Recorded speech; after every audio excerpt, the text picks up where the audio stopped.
నేనేమంటానంటే తప్పు అని మాట్లాడను.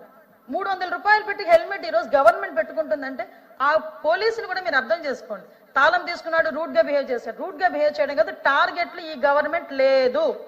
మీకు నేను కంఠాబద్ధంగా చెప్పగలను, రోడ్ ట్రాన్స్పోర్ట్ డిపార్ట్మెంట్ కి సంబంధించి టార్గెట్లు లేవు. ఎందుకు లేవో కూడా మీకు చెప్తాను. ఈ రోజు లాస్ట్ టైం అధ్యక్ష ఒకసారి మీకు దీని గురించి చెప్పాలి అధ్యక్ష. అంటే అమ్మాయిలు కాబట్టి నేను ఫోటో బయట పెట్టలేకపోతున్నాను. మొన్న రీసెంట్ గా కృష్ణా బ్యారేజ్ మీద నేను చూసిన సంఘటన అధ్యక్ష. ఒక స్కూటీ మీద 4 ఆడపిల్లలు వెళ్ళిపోతున్నారు జామ్ అనుకో. అంటే అమ్మాయిలు వెళ్ళిపోవడం ఎంపవర్మెంట్ పర్వాలేదు, బానే ఉంది కానీ 4 వెళ్ళడం ఏమైనా యాక్సిడెంట్ జరిగితే అధ్యక్ష 4 అబ్బాయిలు ట్రిపుల్ వెళ్ళినా డబుల్ వెళ్ళినా అంటే మీరు అంటారు కదా అమ్మాయిలు ట్రిపుల్ వెళ్ళిపోతే వెళ్ళిపోవచ్చు, అలా కాదు అధ్యక్ష.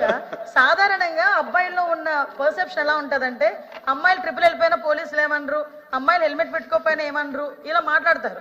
కానీ అమ్మాయిలు 4 వెళ్ళిపోతున్నారు అంటే జస్ట్ ఎందుకంటే అదే అమ్మాయిలు ఎందుకు తీసుకొచ్చారంటే నేను చూశాను అధ్యక్ష దాని సంఘటన. అంటే ఈ రకంగా మనం హెల్మెట్ లేకుండా వాళ్ళు చేయటం.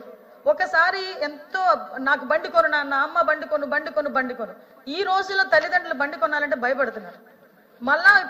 మళ్ళా పిల్లోడు మంచిగా వస్తాడా లేడా అని భయం. ఎంతమంది పిల్లలు అధ్యక్ష లైసెన్స్ లేని వాళ్ళు కూడా ఈరోజు 2 వీలర్ నడుపుతున్నారు. లైసెన్స్ లేని వాడు కారు నడిపి యాక్సిడెంట్ చేస్తే ఇన్సూరెన్స్ కూడా చనిపోయినోడికి రావట్లేదు అధ్యక్ష. ఇక్కడే మన ఎమ్మెల్సీ గారు ఒక ఆయన చనిపోయారు, మన షాబ్జీ